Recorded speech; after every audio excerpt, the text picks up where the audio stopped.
Good morning, students. Today we are going to start our next seasons. Advancing monsoon means the rainy season, or the retreating monsoon, which is also known as post monsoon or the transition season. Students, in the previous video we have discussed our two main seasons. The hot weather season means the summer season, and the cold weather season means the winter season. In this video, let us start with the advancing monsoon, which is also known as rainy season. Students, we have already discussed about Indian monsoon, onset and withdrawal of the monsoon, कि rainfall कैसे आती हैं India में. ठीक है, ये हम discuss कर चुके हैं, लेकिन अब हम इसके मेन पॉइंट्स, मेन फीचर्स के बारे में डिस्कस करेंगे. First, advancing monsoon begins by early June. जैसे ही जून स्टार्ट होता है तो रेनफॉल स्टार्ट होनी शुरू, मतलब कि प्री मानसून के बाद मानसून स्टार्ट हो जाता है. And these monsoon bringing rainfall for the whole country.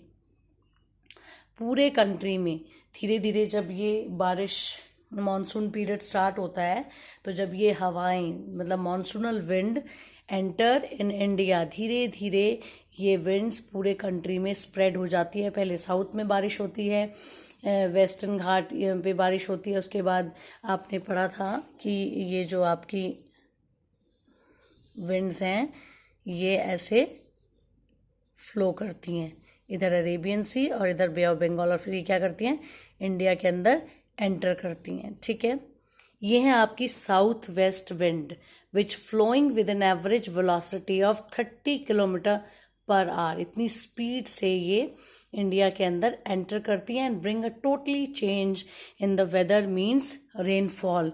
Weather में चेंज आता है. अगर हम एग्जाम्पल लें आपकी बुक्स का, तो उसमें एग्जाम्पल दिए हुए हैं आपके डिफरेंट प्लेसेस के. फर्स्ट है कि the inflow of south west monsoon bring about a total change in weather. For example, Western Ghat receives very heavy rainfall more than 250 centimetre. ये अलग अलग एग्जाम्पल हैं कि वेदर चेंजेस कैसे होते हैं अलग अलग प्लेसेस पर. मध्य प्रदेश और Deccan plateau also receive some amount of rain in spite of lying the rain shadow area. उसके बाद हम बात करेंगे नॉर्थ ईस्टर्न पार्ट्स की, जहाँ पे रेनफॉल होती है.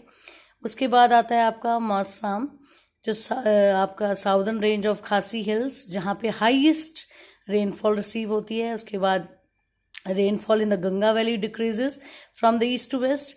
Rajasthan and part of Gujarat, जहाँ पे कम बारिश होती है.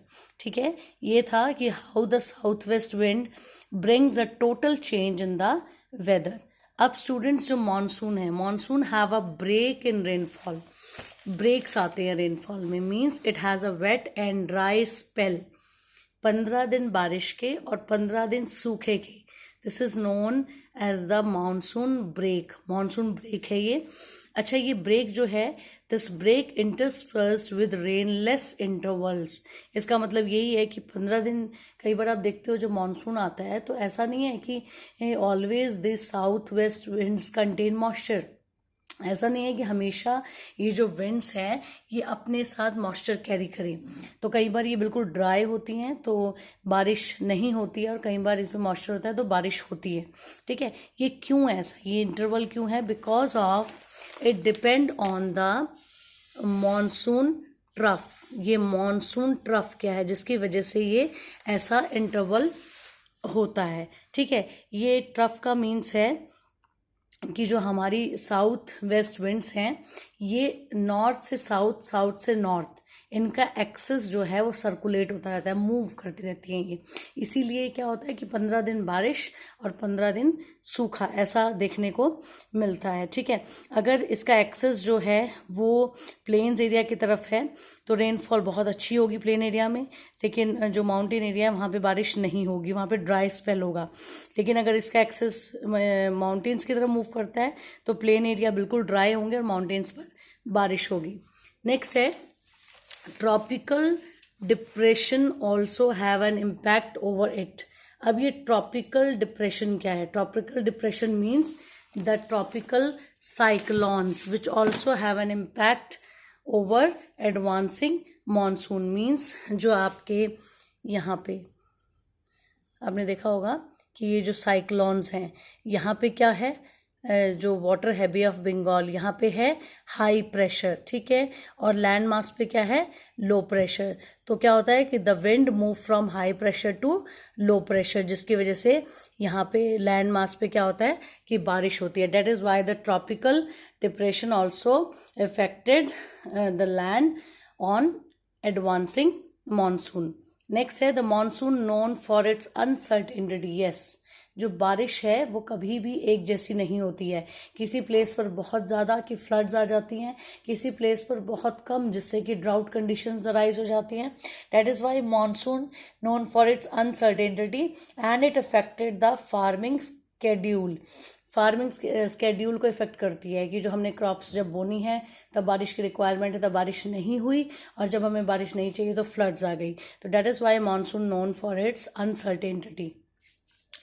नेक्स्ट आवर सीजन है रिट्रीटिंग मानसून और पोस्ट मानसून, और you can say that the transition season. This retreating monsoon begins October November with the apparent movement of the sun toward the south. अब क्या है कि आपका जो सन इंसुलेशन है, ठीक है, ये आपका Tropic of Cancer, this is Tropic of Capricorn. अब जो ये सन है ये धीरे धीरे क्या कर रहा है, नीचे साउथ की तरफ मूव कर रहा है. जो सन इंसुलेशन है वो नीचे साउथ की तरफ जा रही है. अब ये जो अक्टूबर नवंबर का टाइम पीरियड है ये क्या है कि रेनी सीजन खत्म हो चुका है लेकिन सर्दियां अभी आई नहीं है. तो जो बीच का टाइम पीरियड है वो है आपका रिट्रीटिंग मानसून का, ठीक है. At that time, replacement of low pressure with high pressure and the monsoon winds also withdraw from the country. अब जो मानसूनल विंड है वो धीरे धीरे कंट्री में से जा रही हैं, ठीक है. अब क्या होगा, पहले आपने देखा था कि जो लैंड मास है वहाँ पे लो प्रेशर है और पानी में हाई प्रेशर है, लेकिन अब उल्टा होगा. अक्टूबर नवंबर में क्या होगा कि यहाँ पे बनेगा हाई प्रेशर, ठीक है, और यहाँ बनेगा लो प्रेशर. क्योंकि जो लैंड है वो जितना जल्दी ठंडा होता है उतना जल्दी गर्म होता है, लेकिन जो पानी है उसे ठंडा होने में भी टाइम लगता है और गर्म होने में भी टाइम लगता है. यहाँ पे तो लो प्रेशर और यहाँ पे हाई प्रेशर है, तो विंड जो है वो हाई प्रेशर से लो प्रेशर की तरफ चलेंगी, ठीक है. अब ये तीनों तरफ से जब हवाएं चलेंगी तो ये क्या बनाएंगी, ये हवाएं जो हैं वो एक साइक्लोनिक रूप ले लेंगी, मतलब एक सर्कल में चलेंगी, ठीक है. And this is known as the retreating monsoon. इस टाइम ऐसा होगा. नेक्स्ट आता है why this retreating monsoon is called the period of transition.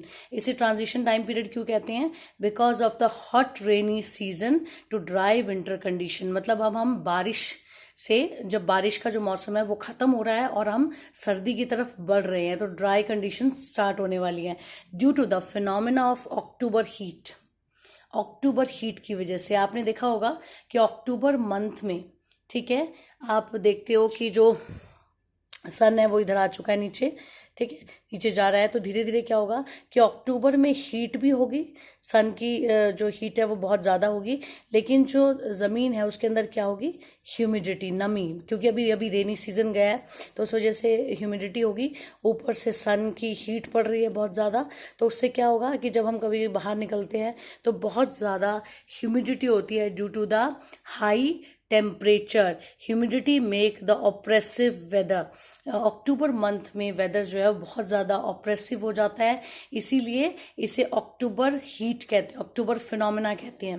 And this shift in the pressure condition is associated with occurrence of cyclone. ये वही है कि यहाँ पे जो प्रेशर कंडीशंस हैं वो अब चेंज हो चुकी है. लैंड मास पे हाई प्रेशर और यहाँ पे क्या है, लो प्रेशर, जिससे यहाँ पे जो विंड्स है वो साइक्लोनिक फॉर्म में हो चुकी हैं. And these cyclones comes with destruction. बहुत ज़्यादा तबाही के साथ. कई बार आपने देखा होगा कि this cyclone hit the coast of Odisha, West Bengal, इन को हिट करता है बहुत ज़्यादा. वहाँ पे फ्लड्स आ जाती हैं. इस तरह की कंडीशंस आपने देखी हैं due to this cyclonic winds in the retreating monsoon. Students, I hope you have understood the two seasons, advancing monsoon and the retreating monsoon. After listening this video, you will read the topic with the help of your book. Thank you, student. Have a nice day.